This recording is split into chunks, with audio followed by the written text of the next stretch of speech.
अच्छा जी, एक प्यो अपनी धी नूं विआहण लगदा वा ते पिंडां दे विच बड़ा रिवाज आ। जदों किसे धी दी बरात आंदी है ना ते महल्ले दीयां कुड़ियां बड़े चावां दे नाल वेखण आंदियां कि फलानी नूं विआहण आए आ, फलानी दी डोली जाण लगी, फलानी दी अज बरात आ ते बड़ा चाह हुंदा वा महल्ले दीयां कुड़ियां नूं। इह स्पैशल पोइट्री है, कहंदा कि लोकां भाणे डोली सी एक धी नमाणी दी, नहीं नहीं लगी बोली सी एक धी नमाणी दी। हाय हाय हाय, कि लोकां भाणे डोली सी एक धी नमाणी दी, नहीं नहीं लगी बोली सी एक धी नमाणी दी।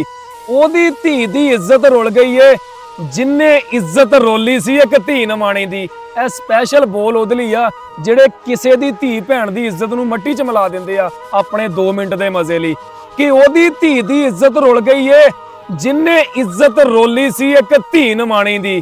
ਰਾਜਾ ਵੀ ਤੇ ਨੌਕਰ ਸੀ ਇੱਕ ਰਾਜੇ ਦਾ, ਉਹ ਰਾਜਾ ਵੀ ਤੇ ਨੌਕਰ ਸੀ ਇੱਕ ਰਾਜੇ ਦਾ, ਰਾਣੀ ਵੀ ਤੇ ਗੋਲੀ ਸੀ ਇੱਕ ਧੀ ਨਮਾਣੀ ਦੀ।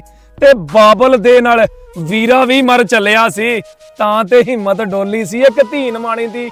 ਇਹ ਜਦੋਂ ਪਿਓ ਆਪਣੀ ਪੱਗ ਲਾ ਕੇ ਧੀ ਦੇ ਪੈਰਾਂ 'ਚ ਰੱਖ ਦਿੰਦਾ ਤੇ ਵੀਰ ਧਮਕੀ ਦਿੰਦਾ ਵੀ ਕਰਾਉਣਾ ਤੇ ਇੱਥੇ ਕਰਾ, ਨਹੀਂ ਤੇ ਮੈਂ ਆਪਣੇ ਆਪ ਨੂੰ ਫੈਰ ਮਾਰ ਲੈਣਾ।